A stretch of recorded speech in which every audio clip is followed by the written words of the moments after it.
Uy, tingnan mo naman, bumibili ka na ng bahay. Isa itong malaking hakbang. Ang bahay ay isa sa pinakamahalagang pamumuhunan na gagawin mo sa iyong buhay. Kaya naman, saludo kami sa iyo. Sige, nakalagpas ka na sa walang katapusang papeles, pumirma ng mas maraming dokumento na hindi mo alam na meron, at sa wakas, nakuha mo na ang mga susi nito. Nagsisimula ka na sa bago mong bahay, at marahil na pagtanto mo na rin na may utang ka na halos 50 beses na mas malaki kaysa dati. Pero, hindi naman masama iyon. Sabi ng mga eksperto, ang utang sa mortgage ay isa sa pinakamagandang uri ng utang na maaari mong makuha. Pero utang pa rin ito sa huli. Basta't patuloy kang magbabayad ng iyong mortgage sa tamang oras, ayos ka na, di ba?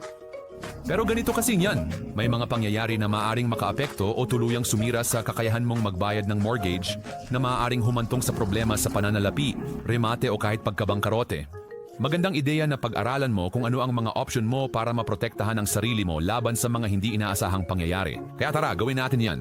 Si Larry at Mary dito ay kambal. Sa edad na 30, bumili sila ng tigi-isang bahay na nagkakahalaga ng $250,000 gamit ang 30-taong fixed rate na mortgage. Ang kanilang buwanang bayad ay nakatakda sa $2,500.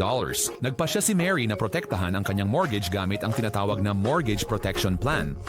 Napakamalikhain ng pangalan, di ba? Kumuha siya ng 30-taong plano para masakop ang kanyang 30-taong mortgage na may $250,000 na proteksyon.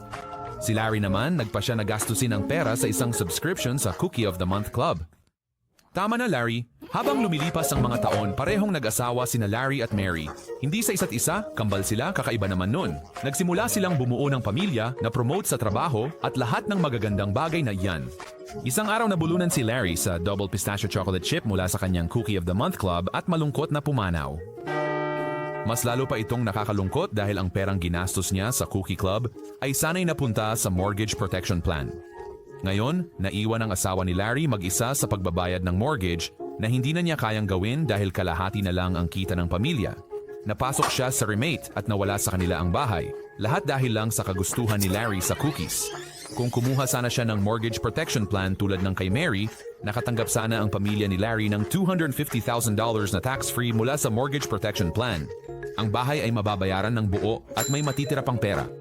Bukod pa rito, kung magkaroon ng problema sa kalusugan si Mary, atake sa puso, stroke o cancer, maaari niyang gamitin ang kanyang mortgage protection plan habang siya ay nabubuhay pa.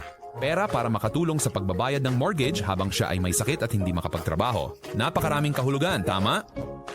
Ang aral ng kwentong ito, huwag maging sakim sa pagkain ng cookies tulad ni Larry. Kung may mortgage ka at nagbabayad ka buwan-buwan, maging matalino at protektahan ang iyong investment sa pamamagitan ng isang mortgage protection plan. Makakatulog ka ng mahimbing sa kaalamang protektado ang iyong pinakamahalagang mga ari-arian. Yung mga cookies ay mapupunta lang din sa balakang mo.